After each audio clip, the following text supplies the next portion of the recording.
troisième et dernière partie de cette émission qui sera très chargée. Nous allons voir comment l'OM essaie de renforcer ses liens avec l'Afrique, Ligue des champions Europe également, et puis le Mondial 2022, nous partirons au Qatar, car il y a certains stades qui sont quasiment terminés. Le Classico en Espagne, c'était Real Barça. Malik va nous dire ce qu'il retient, et puis le choc entre Lyon et Saint-Etienne, c'était dimanche soir. Nos invités, donc justement, Issa Malik Doumbia, que je ne vous présente plus, donc il est ivoirien. Il y a Jonathan Bru, que vous venez de faire sa connaissance à l'instant, donc, et puis Alia Camara, vous avez fait aussi connaissance avec lui, tous les détails de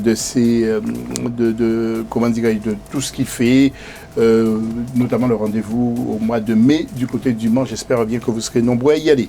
Le football international tout de suite.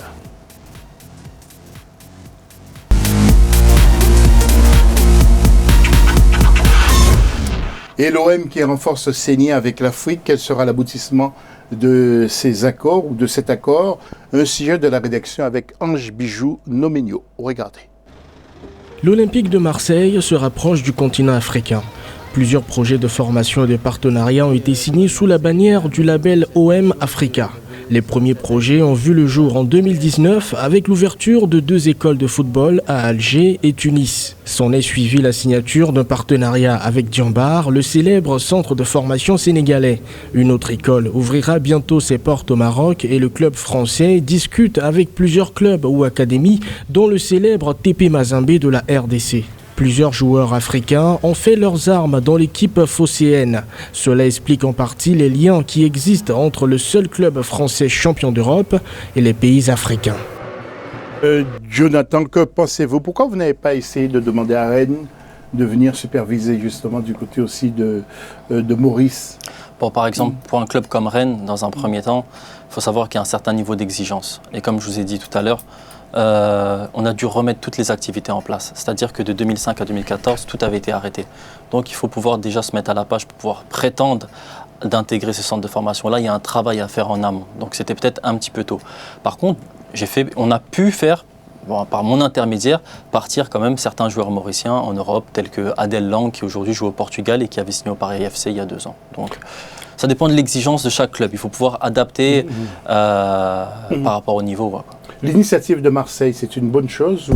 Alors pour moi, l'initiative de Marseille, c'est une très bonne chose. Comme on l'a vu dans le reportage, c'est vrai qu'il y a eu beaucoup de joueurs sénégalais, notamment, qui sont passés par l'Olympique de Marseille. La ville de Marseille est tissée déjà beaucoup d'Afrique, parce que de par son immigration. Et ce que j'aurais envie de dire par rapport à ce projet, la personne qui s'inscrit idéalement dans ce projet, c'est Nasser Largué, qui a été directeur technique national du Maroc et qui a été à la commission technique au niveau de la CAF et responsable du développement.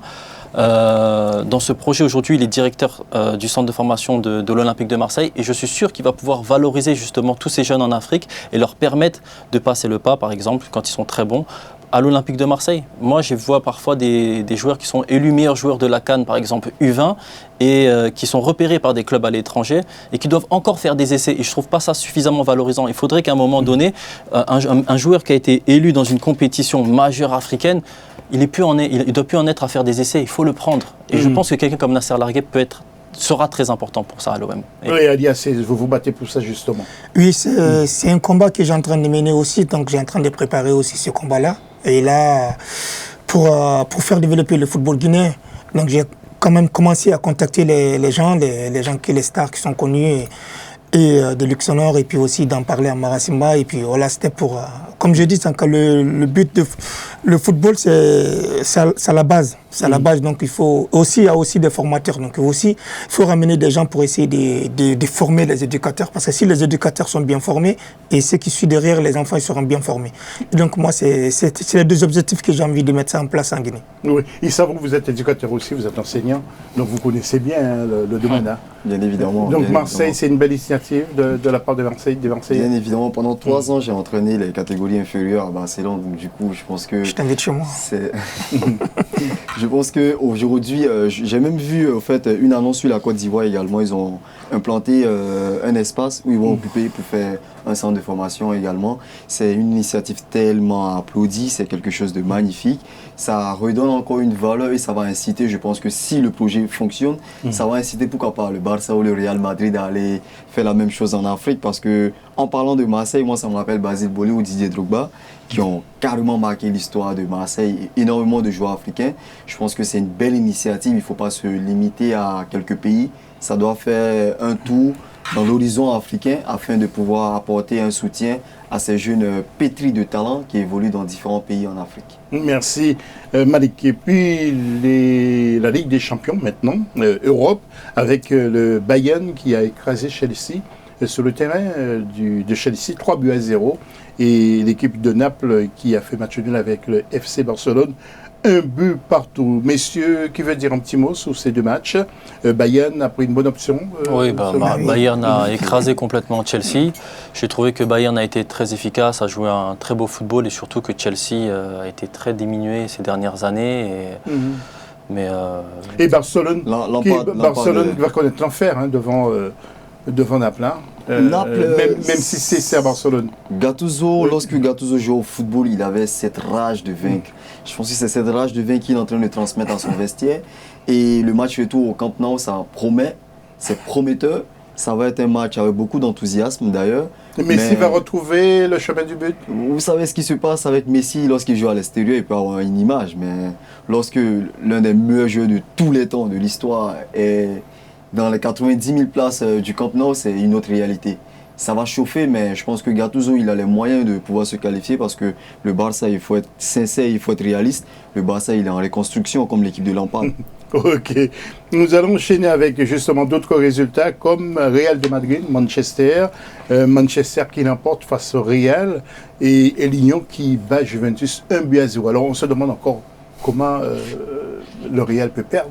Le Real, lorsqu'on a vu le match d'avance, je pense que d'avance, le Real va se qualifier pour les quarts de finale. C'est mon intuition et j'ai carrément confiance en mon intuition. À Manchester, en Angleterre? Bien évidemment, j'ai confiance aux soldats de Zidane.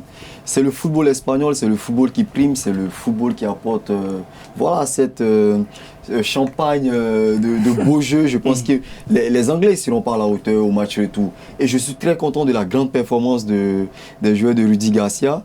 Devant le grand Cristiano Ronaldo, ils ont pu battre avec un football où ils étaient collectivement bien réunis, bien soudés. C'est quelque chose de juste magnifique. Oui, nous allons voir le tableau et justement, Jonathan et Alia, vous allez nous dire un petit mot sur la Juventus. Est-ce que vous pensez que la Juventus est éliminée déjà?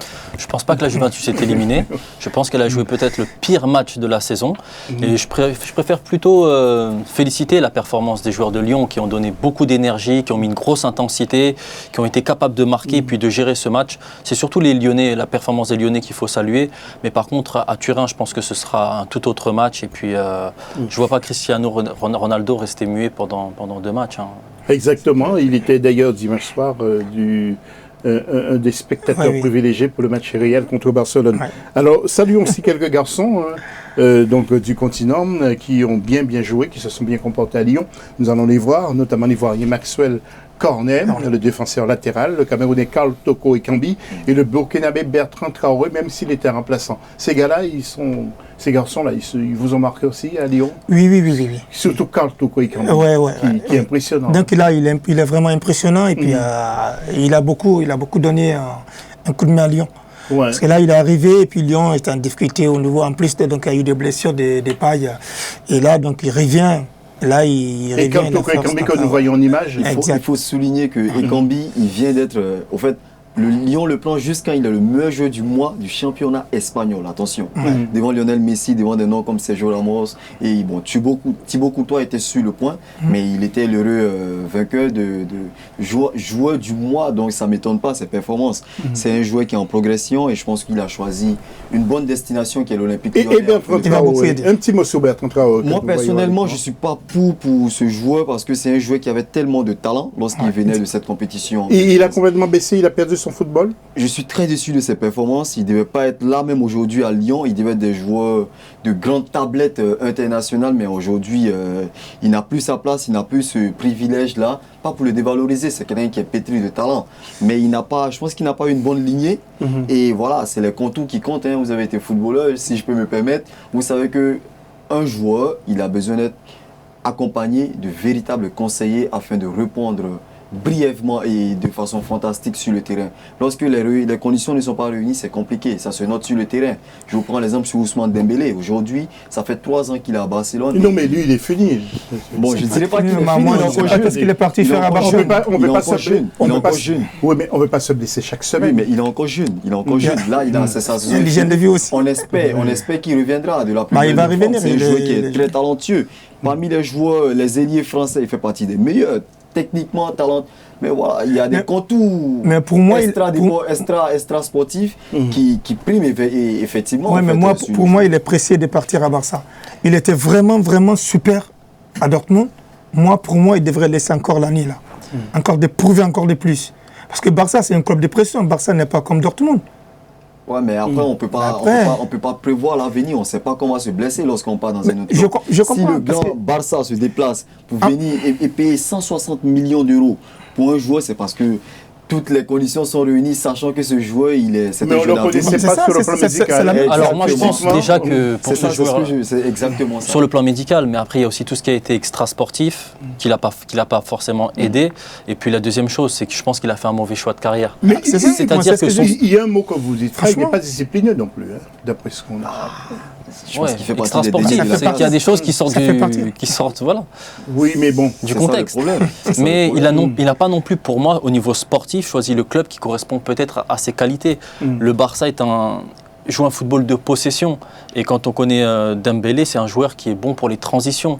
On l'a vu avec Dortmund contre le Paris Saint-Germain dernièrement. Quand il récupère le ballon, ça se projette, ça va à toute vitesse devant. Ou Liverpool, par exemple. Mais un football comme celui du Barça, c'est un autre football et je ne pense pas forcément, toi qui connais bien le Barça, que c'est le meilleur choix. C'est très important. Moi, personnellement, il y a des joueurs qui sont sur la sellette africaine actuellement, qui n'arrivent pas à faire une carrière de grande renommée simplement parce qu'ils se font pas guider. Dans la vie, il faut avoir des leaders, dans la vie, il faut avoir des idoles. Pourquoi ne pas prendre l'exemple sur Samuel Eto'o-Fils ou Didier Drogba qui ont fait des carrières hors normes, qui pouvaient jouer toute une saison sans aucune blessure. Pourquoi ça se fait aujourd'hui que les joueurs... Moi, je souligne ça parce qu'ils ont eu peut-être de bonnes hygiènes de vie aussi. Parce que ça compte beaucoup. Et quand on prend les footballeurs africains, c'est qui, la plupart, c'est qui est vraiment arrive de faire des sacrifices parce que ça vaut des sacrifices. Cristiano Ronaldo, c'est une institution. C'est-à-dire quand tu parles de Cristiano Ronaldo, il y a des chefs qui sont à sa disposition 24 heures sur 24. D'accord, on va arrêter le débat là. Merci beaucoup. En tout cas, pour ce petit débat qui est très enrichissant à propos d'Ousmane Dembélé, en tout cas, qui est encore blessé. Qui est fini. C'est fini. Ouais. Nous allons voir le tableau justement des matchs à venir concernant la Ligue des Champions. Donc de très beaux matchs. On suit en particulier le PSG face au Borussia Dortmund. On va suivre aussi donc les autres, Manchester, Real de Madrid, Bayern contre Chelsea au retour, Barcelone contre Naples. Bref, vraiment de superbes matchs qui nous attendent. Le Classico en Espagne aussi. Nous allons jeter un coup d'œil, 2-0 pour l'équipe du Real de Madrid, avec en image des garçons qui ont vraiment marqué. Franchement, ça allait vite, le Brésilien Vinicius, qui a que 20 ans. Vous vous rendez compte? 20 ans pour aller aussi vite. Le Dominicain Mariano Diaz. Non, mais franchement, il m'a impressionné, le Brésilien Casemiro, que Paris aurait bien besoin. C'est au milieu. Et puis qui a fait un gros travail. Et puis, messieurs, Zinedine Zidane. Quel talent. Vous savez, lorsque vous êtes au bord du Louvre, il faut mettre les neurones en place afin de faire marcher un système qui est parfois en doute. Après avoir perdu face à Manchester City, c'était compliqué pour le Real Madrid de se relever face à Lionel Messi qui revenait d'une forme extraordinaire après 5 passes décisives et 4 buts, toutes compétitions confondues dans ses derniers matchs. Mais Zinedine Zidane a pu remonter le niveau sans son idole. Lui, c'est son idole, il le dit tout le temps, qui est Eden Hazard, qui n'était pas là, mais il a pu compter sur des joueurs talentueux comme Casemiro qui est un bloc de fer. Il avait un leader en défense qui était Sergio Ramos. Et bien évidemment, il faut féliciter la Et on ne parle même pas de Marcelo. Bon, Marcelo, moi personnellement, je pensais que c'était Ferland Mendy qui allait jouer. Parce que défensivement, c'est un taureau. Il est magnifique en défense. Mais vous avez vu la patte gauche, Marcelo, il a fait un match fantastique. Il faut souligner aussi la performance, comme disait José, de Vinicius Junior. Ah ouais. Vinicius Junior, attention, parce que Rodrigo s'est vu suspendu avec Castilla. Sinon, c'est Rodrigo qui devait jouer normalement, pour moi, qui est encore plus talentueux que Vinicius. D'accord. Nous allons aussi regarder notre... Tu es sûr d'avoir joué au Barça, toi? Non, mais moi, je suis pour le football et parfois, je fais de très bons commentaires sur le Barça. Mais là, le Barça, ils n'ont pas joué, il n'y a pas de système. Moi, j'approuve ce que Zidane a fait. Et je reste de mais si nous allons enchaîner avec Lyon Saint-Etienne, il y avait de graves incidents avant le match, 2 jours avant, donc nous allons aussi voir quelques photos. Il faut tirer un coup de chapeau à Moussa Dembélé, également un coup de chapeau également au Burkinabé Bertrand Traoré qui a joué hier. Et puis également Karl Toko Ekambi, encore les mêmes, hein, on les retrouve. Mais Karl Toko Ekambi, franchement, je pense qu'il va faire une belle canne. Oui, il est bien parti. Il est bien parti. Il a confiance. Moi, je l'admire énormément à Villarreal. J'avais un coup de cœur pour lui. Il est très discipliné. Il est très aimé par ses coéquipiers. Un joueur, c'est ça. Il faut avoir ces particularités-là. Lorsque vous sortez d'un vestiaire, ça se note aujourd'hui à travers les réseaux sociaux. Vous voyez, lorsqu'on vous fait des big ups, ça veut dire que vraiment vous avez eu un impact dans le club. Ok. Messieurs, on critique beaucoup le Qatar. Nous, Africa 24, pas du tout. On ne fait pas ça. Et justement, nous allons partir là-bas parce qu'il y a des stades qui sont quasiment terminés. Je vous propose de regarder ce sujet qui nous a été préparé par Iba Yako. Dans tout juste 1000 jours, le monde se réunira de nouveau pour assister au plus grand spectacle footballistique sur Terre. Le tout dans un cadre unique, avec une grande première et une Coupe du Monde de la FIFA jamais organisée au Moyen-Orient et dans le monde arabe. Les visiteurs auront aussi la possibilité de voir les somptueux musées et des dunes du désert qatarien. Selon l'endroit où ils seront pour ce grand rendez-vous, plusieurs stades sont déjà terminés et sont en cours de livraison. 1000 jours avant le tournoi, je suis très fier de dire que nous sommes dans les temps. En termes de stades, nous avons lancé 2 stades, Khalifa Stadium et Al Janoub Stadium, l'année dernière. Education City Stadium est terminé, nous attendons juste le bon moment pour le lancer. Nous aurons de nouveaux stades en fin d'année, Al Rayyan Stadium et Al Bayt Stadium. Fin 2021, plutôt 2022, on aura tous les stades prêts pour la Coupe du Monde avec Lusail, le dernier des stades. De nouvelles lignes de métro ont également été installées, permettant de transporter avec succès plus de 50 000 supporters lors des 3 rencontres de la Coupe du Monde des clubs 2019. Des routes et des sites d'entraînement sont également en cours d'achèvement. L'aéroport va être agrandi et des logements permanents et temporaires seront livrés afin de répondre à la demande sans jamais oublier leur utilisation post-événement. En termes de moyens d'infrastructure, par exemple, le système de métro est opérationnel. De nouvelles lignes vont ouvrir au moment où l'on parle. Ça a été testé avec succès pendant la Coupe du Monde FIFA des clubs. La bonne chose était que cela soit utilisé avec succès par la population et pas uniquement pour le tournoi, mais aussi dans la vie de tous les jours. La Coupe du Monde de la FIFA 2022 marquera un avant et un après sur le plan social et culturel. Le football ouvrira les portes de cette région passionnée par ce sport. Allez, Ramarin, un mot de la fin pour conclure. On va faire un tour de table rapidement. Un mot de la fin, enfin, vous intervenez sur le sujet que vous voulez. Sur le Qatar, bien à titre personnel. Pour Qatar, je sais que l'argent, ça ne ment pas pour le Qatar, donc on a vu sur le terrain. Et je passe un mot pour mon événement. Donc le 30 mai 2020, donc j'invite à tout le monde de venir pour cette occasion, pour venir en aide pour les enfants orphelins de Guinée. Précisément, donc tout le monde est invité, donc voilà. Ok. Jonathan plutôt. Jonathan, petit mot sur le Qatar, simplement dire que c'est extraordinaire la vitesse à laquelle ils sont attardés pour la construction de leur stade et tout ce qu'ils sont en train de mettre en place. Et en plus, ils sont à la pointe de tout. Et ils avaient connu, de par leur alliance politique avec les Émirats, ils avaient connu des difficultés. Et malgré ça, ils ont pu faire face à ça. Donc bravo à eux. Et aussi un petit message personnel, on a la COSAFA U17 filles qui aura lieu à l'île Maurice au mois d'avril. Donc je souhaite à l'île Maurice de faire une très belle performance et de pouvoir mettre tout ce qu'on a fait, tout ce qu'on a mis en place au niveau des compétitions, du travail et faire une belle performance. Malik, en 2 secondes vraiment, parce que sinon on va me tirer. Je salue toute ma famille en Côte d'Ivoire, tous mes proches, et voilà, je merci encore de cette opportunité. Et aujourd'hui, à partir de 20h, mon 3e livre sera disponible, qui s'appelle École africaine, École occidentale. Superbe. Salut les Ivoiriens, salut les Camerounais, salut les Sénégalais. Voilà, on se donne rendez-vous lundi prochain. Les Mauriciens aussi qui nous regardent, énormément Mauriciens, là, les Mauritaniens, enfin bref, toute l'Afrique nous regarde. Et oui, dans la France aussi, bien entendu, l'Europe, partout. Merci de nous avoir suivis. Rendez-vous la semaine prochaine, même heure, même antenne, Africa 24 TV. Restez nos fidèles. Salut.